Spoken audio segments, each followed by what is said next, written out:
Hy sê dit so mooi in Johannes 16 vers 33. Elkeen van julle gaan nou na julle eie huise toe gaan. Dis wonderlik, dis goed. Onthou net, julle gaan verdrukking beleef, maar hou goeie moed. Ek het die wêreld oorwin. Ek staan bo jou probleme, ek staan bo jou uitdagings. Ek staan bo jou onsekerhede, bo jou twyfel.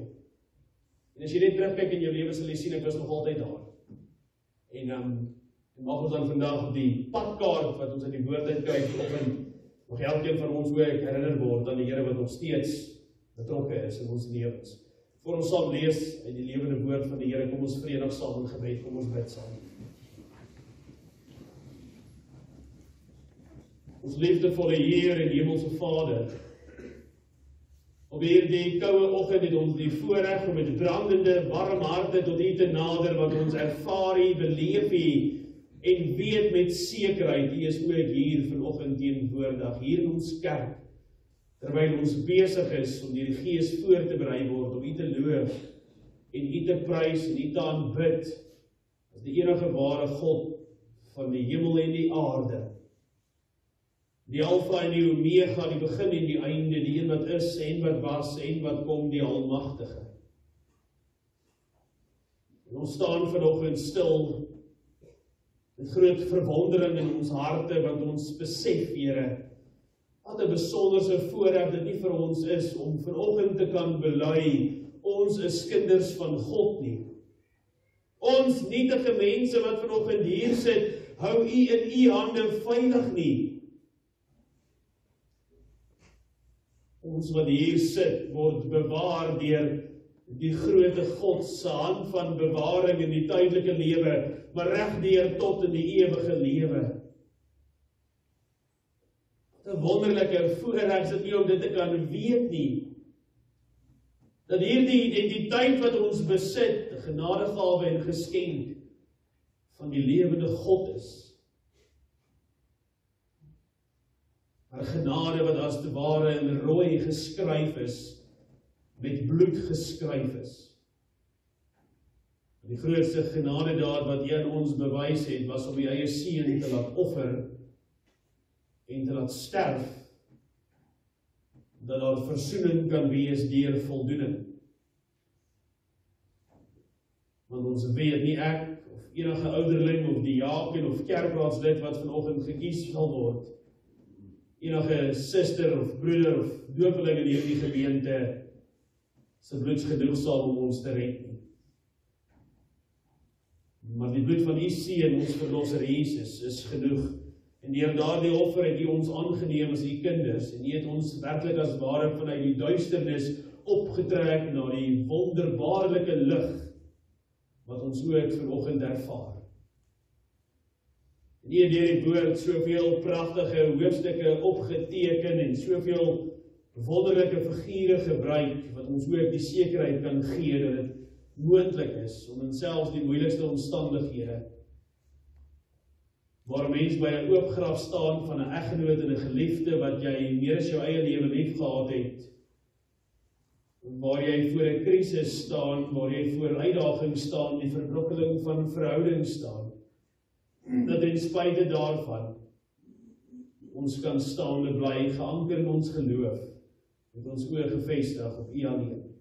Mag ons dit ook vanoggend so beleef, ons bid vir elke huwelik, ons bid vir elke ouer, ons bid vir elke vader, ons bid vir elkeen wat die voorreg het om in kinders se lewens betrokke te wees, ons bid vir ons gemeente, ons bid vir die kinders wat nog deur U genade met bevalling op pad is. Ons vra, Here, dat U elkeen van ons sal gebruik om werklik 'n verskil te maak in hierdie wêreld, maar voor ons 'n verskil daar buite kan maak, moet daar eers 'n verandering en 'n verskil in ons eie lewens gebeur, en mag U die een wees wat dit vir ons ook sal dit gebeur. Ons bid dat U ons sal bestuur om die weë te wandel waar ons moet wees. Maar ons moet dan stilstaan by die woord vanoggend, bid ons dat U deur die woord wat ons sal spreek, die Heilige Gees dit vir ons verstaanbaar sal maak, dat ons vir hierdie 20 of 30 minute ons oë sal fokus, ons harte sal fokus op U alleen, en dat ons werklik sal hoor wat U vir ons wil sê. U kom troos ons vandag met besonderse genade, en ook die voorreg om te weet, ons het 'n Vader wat teenwoordig is. Seën ons dan ook, dat ons 'n gemeente sal wees wat die lig laat skyn, en lig en duisternis sal wees. Ons bid dat U ons sondes en ons ongeregtighede, en die kruis van sonde in ons lewens weg te neem. Ons het verlede Sondag die nagmaal gehad, En ons het gesien, Here, hoe U kruis opgeneem het en dit namens ons gedraai. En help ons, Here, dat ons ook daardie kruis sal opneem. U sal dien, U sal volg. In Jesus naam met ons deur die werking van die Gees. Amen.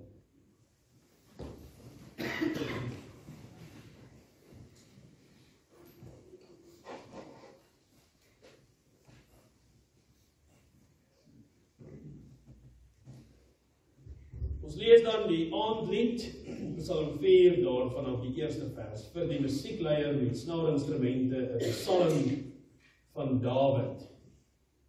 As ek roep, verhoor my, o God van my geregtigheid. In benoudheid het U vir my ruimte gemaak. Wees my genadig en hoor my gebed. O manne, hoe lank sal my eer tot skande wees? Hoe lank sal julle die nietigheid lief hê, die leuen soek? Weet tog dat die Here vir hom 'n gunsgenoot afgesonder het. Die Here hoor as ek hom aanroep.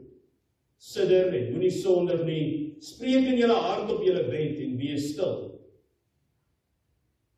Offer offerandes van geregtigheid en vertrou op die Here.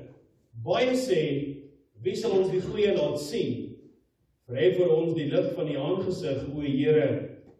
Groter vreugde het U in my hart gegee as wanneer hulle koring en hulle mos oorvloedig is. Ek wil in vrede gaan lê met eens aan die slaap raak, want U, o Here, alleen laat my in veiligheid woon. Tot sover die skriflesing en die woord van die Here. Onthou ek het 'n redelike myle terug 'n vraag gekry, wat kom lees ek nie in die Seeland.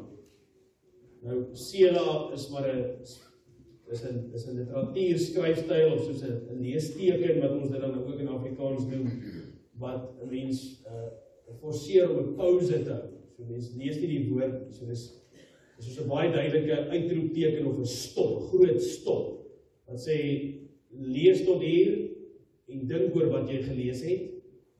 En as jy klaar gedink het oor wat jy gelees het, gaan dan oor na die volgende vers toe. So dis waarvoor Sela gebruik word en ek weet veral Dawid is baie lief vir dit, want die wyse van spreuke is baie emosioneel en intiem wat hy aan ons oordra. So dit is dan uiteindelik ook wat ons dan vanoggend gehoor het. Is Dawid deel iets van sy hart, iets van sy lewe met ons. Dis nie 'n storie wat hy ons kom vertel nie. Iemand het nie dit aan hom vertel en hy kom dra dit nou oor aan ons nie. Hy wil hê dat ons moet saam met hom hierdie deurbraak van ware geloof en godsdiens beleef en ervaar. Dit is dan die woord van die Here, mag elkeen wat die woord gehoor het, die saligheid in Christus Jesus ervaar en beleef, dit in sy naam aan opsluit en daarvolgens gaan lewe. Nou geliefde gemeente van ons Here Jesus Christus, ons het vanoggend dan nou die voorreg om die pragtige Psalm 4 hier voor ons oop te hê. Om vir 'n oomblik stil te staan by hierdie intieme openbaring vanuit die lewe van iemand wat ons baie goed ken, 'n gesande geliefde van ons Here, ou Dawid. Dis 'n kort Psalm. 'n Mens lees eintlik baie vinnig deur die Psalm, maar dit is 'n baie diep Psalm, 'n baie kragtige Psalm, want vanuit hierdie Psalm kom Dawid en hy kom nooi ons uit, die leser, om werklik weer vir 'n oomblik stil te staan en jou hart, en jou oë, en jou gedagtes, en jou wese, en jou lewe, en jou omstandighede op God te rig, om op hom te fokus vir 'n oomblik, en van alles anders te vergeet, om aan niks anders te dink nie, werklik net nou, hierdie oomblik saam met Dawid, die voorreg te geniet, om voor God alleen te staan. Alleen, tot 'n intieme gesprek of oomblik, met die Vader te wees, jou Vader, die getroue Vader, wat nog nooit teleer gestel het nie. Hierdie Psalm is 'n gebed uit die diepste nood van 'n mens se lewe, maar ook werklik, as ons mooi lees, 'n loflied uit die vaste oortuiging dat God, ons God, Dawid se God, ons nooit verlaat nie.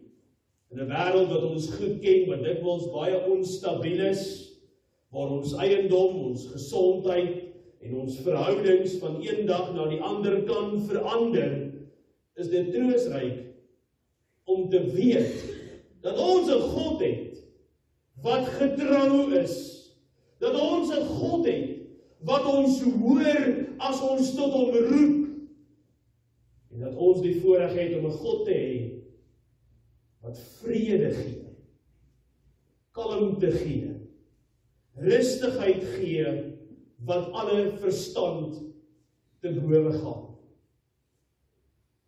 Wat menslik gesproke absoluut onverklaarbaar is. In Psalm 4, dit wat ons gelees het, is 'n lied van vertroue, te midde van baie verwarring. 'n Getuienis van hoop in die aangesig van gevaar of bedreigings of lelik, maar ook meer as dit, herinnering, 'n baie duidelike herinnering, dat ware vreugde nie in aardse dinge gevind kan word nie. Dat ware vreugde nie in hierdie wêreldse tydelike lewe gevind kan word nie, maar alleenlik in werklike teenwoordigheid van God. Daar binne, in daardie intieme oomblik, in daardie intieme ontmoeting, sal die Vader daar binne beleef 'n mens 'n vreugde, 'n vrede, wat werklik die verstand van die mense, ek en jy, te bowe gaan. Psalm 4 begin met 'n smeking. Ons sien hierdie prentjie van Dawid wat op sy knieë is, met sy hande wat so uitgestrek is, en hy smeek, en hy pleit, en hy sê, as ek roep, verhoor my, o God van my geregtigheid. As ek roep, as ek tot U nader, as ek U nodig het, verhoor my, antwoord my, o God van my geregtigheid. Hierdie is nie maar net blote gebed wat hy sommer maar uit gemak of uit gewoonte bid of uitspreek nie. Nee, hierdie woorde wat ons hier lees van Dawid kan ons sê is 'n kreet wat uit die donker nag van die siel kom, hier uit die donkerste van die binneste van die mens, waar die bekommernisse, benoudhede, angstigheid en vrese van die wêreld ons so gereeld opvreet. Baie keer hoor ons iemand sal sê, dit voel of ek van binne af opgevreet word. Want hier binnekant is daar iets wat nie reg is nie, iets wat nie lekker is nie. So, wanneer Dawid pleit tot die Here, is dit nie maar net iets wat hy uit gewoonte doen nie. Hy val op sy knieë, met sy hande wat uitgestrek is soos 'n kind wat sy vader soek, en sê, hier, antwoord my, staan my by, maak my las onmiddellik ligter. Dawid verkeer waarskynlik in hierdie Psalm in 'n tyd van groot krisis. Moontlik tydens Absalom se opstand, waar Dawid sy eie seun probeer om hom as koning te ontroon en daardeur ook sy lewe te neem. So Dawid bevind homself in 'n baie moeilike en as ware 'n onsmaaklike situasie. Sy eie seun probeer om sy koningskap aan flarde te skeer, om sy naam as ware uit die geskiedenisboeke uit te haal. En in hierdie gedeelte sien ons nie dat Dawid net in 'n liggaamlike sin bedreig word nie. Dis nie net waar hy liggaamlik in gevaar staan nie, maar ook sy identiteit, sy menswees, sy eer word bedreig, sy plek as koning word bedreig. En wat doen hy in hierdie oomblik? Iets ongelooflik. Wat doen hy terwyl sy wêreld uitmekaar geruk word? Wat doen hy toe die fondasie van sy lewe onder hom uit weggetrek word? Wat doen hy in hierdie oomblik? Wat doen hy nou? Wat het ons gelees? Dawid kom staan nie daar en kom roep die weermag wat nog oor is en sê, kom help my nie, kom staan my by nie. Dawid hardloop nie na sy getroue raadgewers en sê vir hulle, wat moet ek nou doen nie? Hy klop nie aan die deur van sy getroue volgelinge nie, sy vir mense met wie hy in vertroue gegaan het, en die mense met wie sy hart gedeel het nie. Dis nie wat Dawid doen nie, in hierdie oomblik val Dawid op sy knieë neer. Ons sien hierdie prentjie voor ons. Dawid val op sy knieë neer, en hy roep uit na die Here.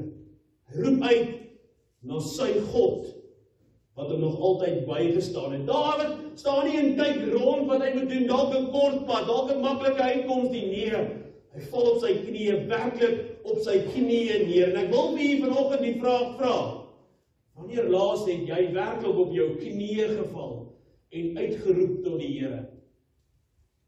Nie net maar daar op jou bed lê en bid nie, werklik tot stilstand geruk word en op jou knieë val en uitroep na die Here. Wanneer het jy dit in jou lewe al beleef of gedoen, of wanneer laas het jy dit gedoen? En hierdie optrede, hierdie handeling, hierdie beweging van Dawid lê 'n diep geestelike wysheid opgeskryf. Hoe dikwels probeer ons nie eers alles anders voordat ons bid, voordat ons werklik uitroep na die Here nie, voordat ons werklik smeek en pleit tot die Here nie. Hoe dikwels probeer ons nie eers alle ander moontlikhede nie, in plaas daarvan om net op ons knieë te val en uit te reik na die Here nie. Hoe maklik soek ons antwoorde by mense of by planne of in ons eie kragte. En eers wanneer dit nie werk, dan onthou ons van die noodwiel wat die Here vir ons gegee het. Julle kan altyd na my toe kom, ek sal julle nooit begeef en verlaat nie, ek sal julle nooit in die steek laat nie. Dan wil ons op ons knieë val, of selfs net 'n skietgebed doen. Maar Dawid kom in hierdie gedeelte en hy kom wys vir ons iets kosbaars, hy kom wys vir ons 'n ander pad. Hy kom wys vir ons die regte pad.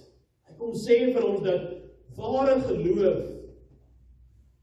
geloof se eerste instink is om altyd eerste terug na God toe te hardloop. Dis wat ware geloof doen. Dis hoekom ons ware geloof ontvang het. Dit lei ons altyd terug na die getroue Vader toe, wat ons vashou in sy hande. Dit lei ons terug na die Vader toe, sonder wie ek of jy en hierdie gemeente nie kan klaarkom nie.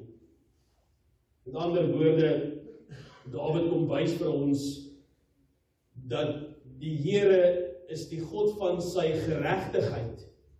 En daardeur kom sê hy dat hy vertrou God genoeg dat hy die reg sal laat geskied ten spyte van menslike onreg, ten spyte van die eed wat jy aangedoen word, ten spyte van die seer, ten spyte van die hartseer. Hy kom openbaar in ons 'n God wie se reg sal geskied. Hy sê ook dit so mooi in wat ons gelees het: in benoudheid het u vir my ruimte gemaak. Hoe mooi is dit? In benoudheid.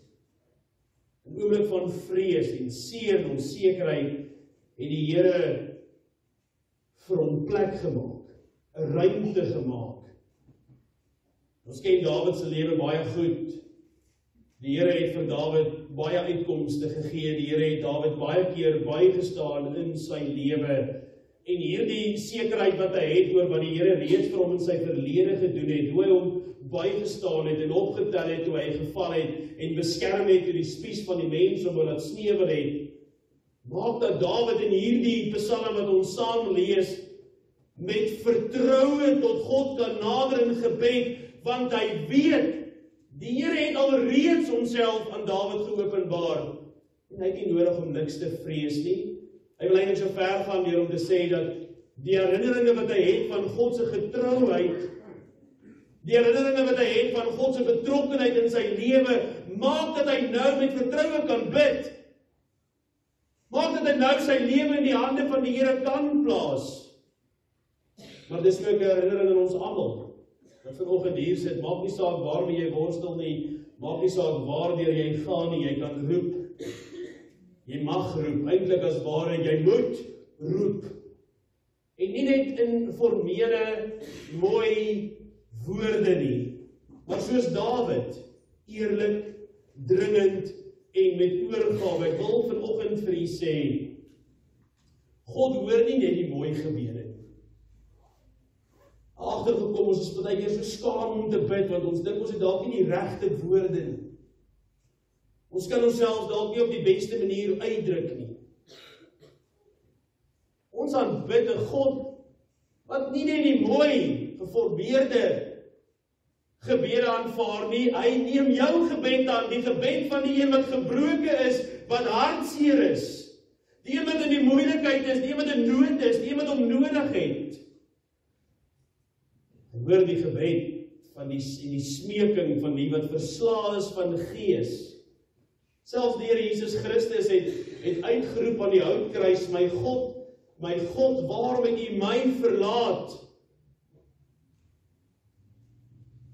Dit is nie 'n mooi geformeerde gebed nie. Want dit is een wat boekdele spreek van erns en oorgawe en smeking. En dit bring ons ook juist dan by die diepste waarheid van Psalm 4.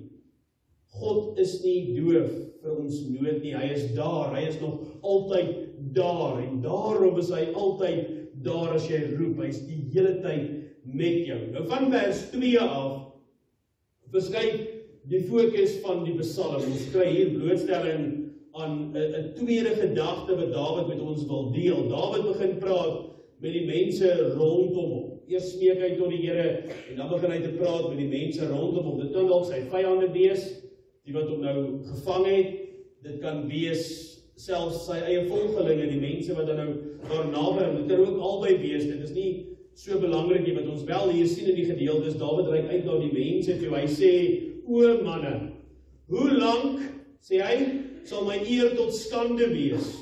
Hoe lank sal julle die nietigheid lief hê en die leuen soek? Hier sien ons die tweede groot tema van Psalm 4, die botsing tussen die wêreldse valsheid en die goddelike waarheid, waar dit by mekaar kom.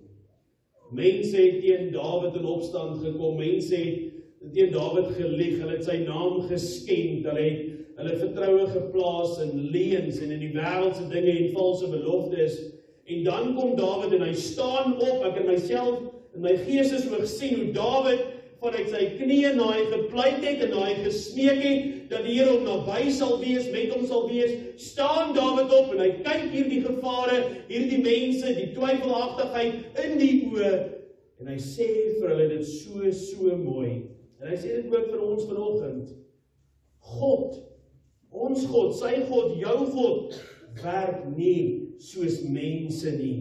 Hy sê, weet tog, dat die Here vir hom 'n gunsgenoot afgesonder het, die Here hoor, as ek hom aanroep.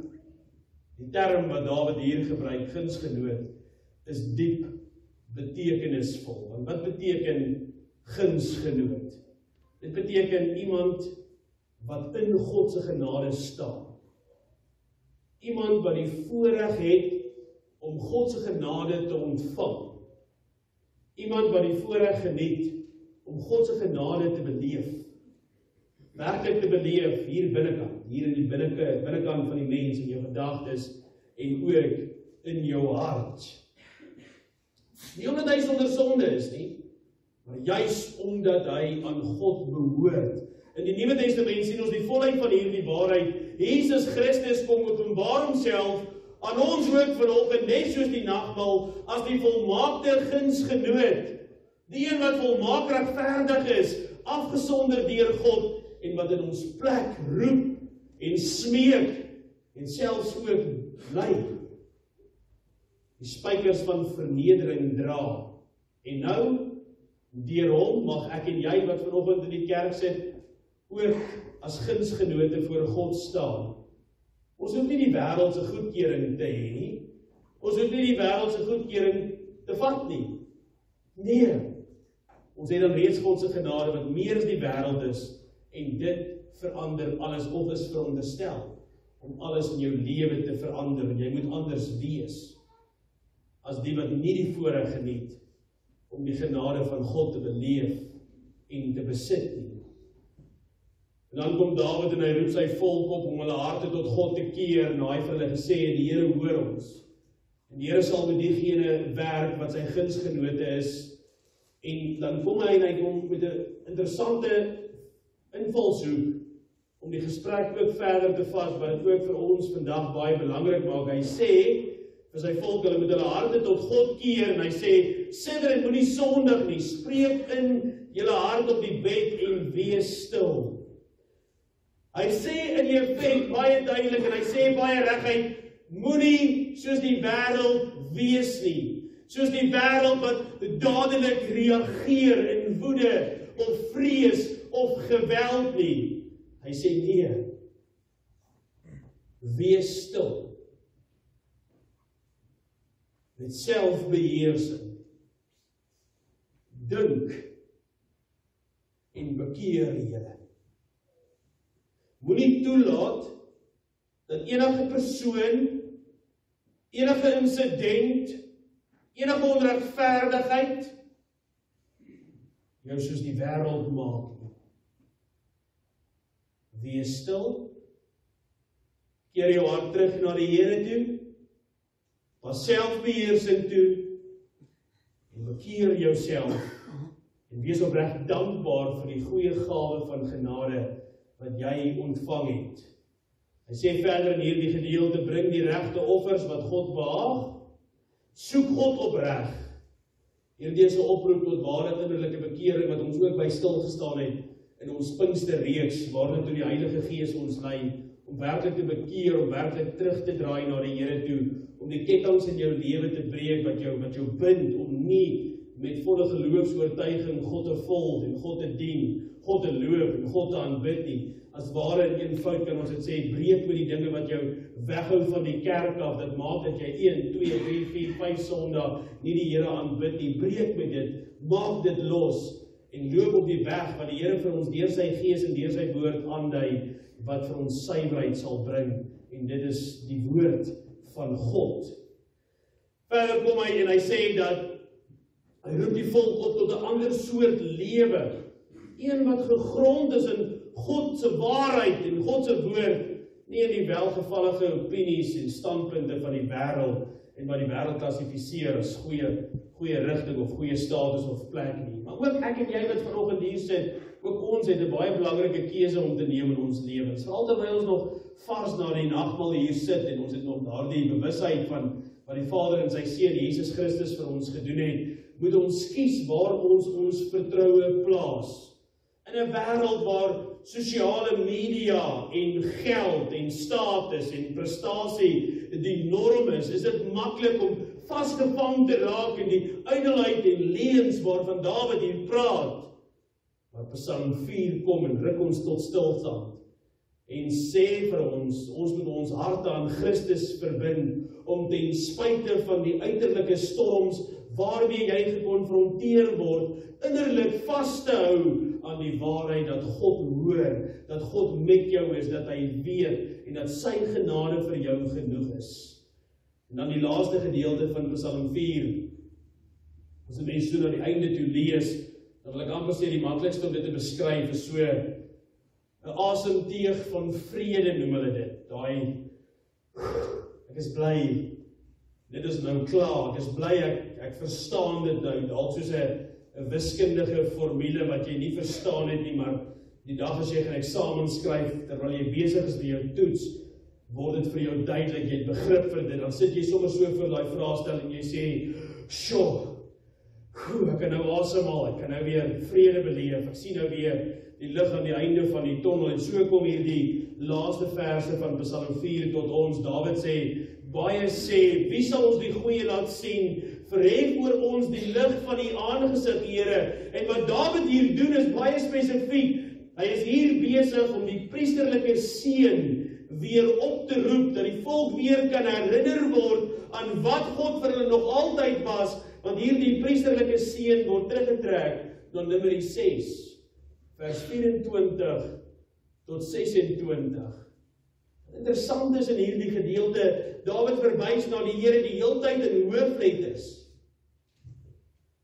Jahwe, verbondsgod. Een wat getrou bly aan sy kinders. Maak nie saak wat nie. Hierdie seën wat Dawid dan oproep, ons ken ons baie goed, daai die Here sal jou seën en jou behoed, die Here sal sy aangesig oor jou laat skyn en jou genadig wees. Die Here sal sy aangesig oor jou verhef en aan jou vrede gee. En Dawid kom en hy staan hier na hierdie oomblik, na hierdie wat hy met die mense gepraat het, na die oproep tot bekering en hy sê, Here, laat U seën op ons daal. Nie net op my nie, maar ook op my volk, op my mense, op die kudde van U wysheid. Hy sê, Here, wys vir ons U goedheid, U teenwoordigheid, U lig. En dan kom die antwoord. En hoor hier die antwoord van Dawid. En ek wil vir U vra, wanneer laas het U in die binneste so 'n antwoord beleef? Groter vreugde het U in my hart gegee as wanneer hulle koring en hulle mos oorvloedig is. Afgelope tyd het ek nog ons baie stilgestaan, baie van die boere gepraat, en ek dink met baie van ons gemeenskapse mense ook gepraat. As ons terugkyk na Desember en November en Oktober en ons sien daardie droogte, ons voel dit nog, ek dink daar's baie van ons wat nog steeds die letsels van daardie droogte emosioneel dra. En dit is wonderlik as 'n mens so verby 'n boer vandag stap en jy vra vir hom, en hoe gaan dit? En hy is so opgewonde, so kinderlike glimlag, en daai wat hy so eintlik stout lag en sê, nee, ja, ek is die Here so dankbaar, dit is so goed, eintlik het ek nie gedink ek gaan 'n oes hê nie, maar nou het ek 'n oes, en ons vat daardie opgewondenheid, en ons vat daardie vreugde, en ons trek die lyn na Dawid toe, en dis wat hy sê, hy het 'n groter vreugde in sy hart as 'n oes in 2025, dis wat hy sê, hy het 'n groter vreugde in sy binneste as die oplossing van sy probleme. En sy vreugde berus nie by die uitkoms nie. Hy sê dit eintlik so mooi, wat 'n wonderlike beeld, die wêreld soek blydskap in sukses, in rykdom, in oplossings, in vooruitgang, in aardse oorvloed, in gesondheid, dis waarom ons vreugde lê. Maar Dawid kom in hierdie gedeelte en hy kom sê, my vreugde lê nie in my posisie nie. My vreugde lê nie in my besittings nie. My vreugde lê nie in die feit dat ek koning is nie. My vreugde, Here, lê in U alleen. Dis my enigste vreugde. Niks kom in vergelyking met dit nie.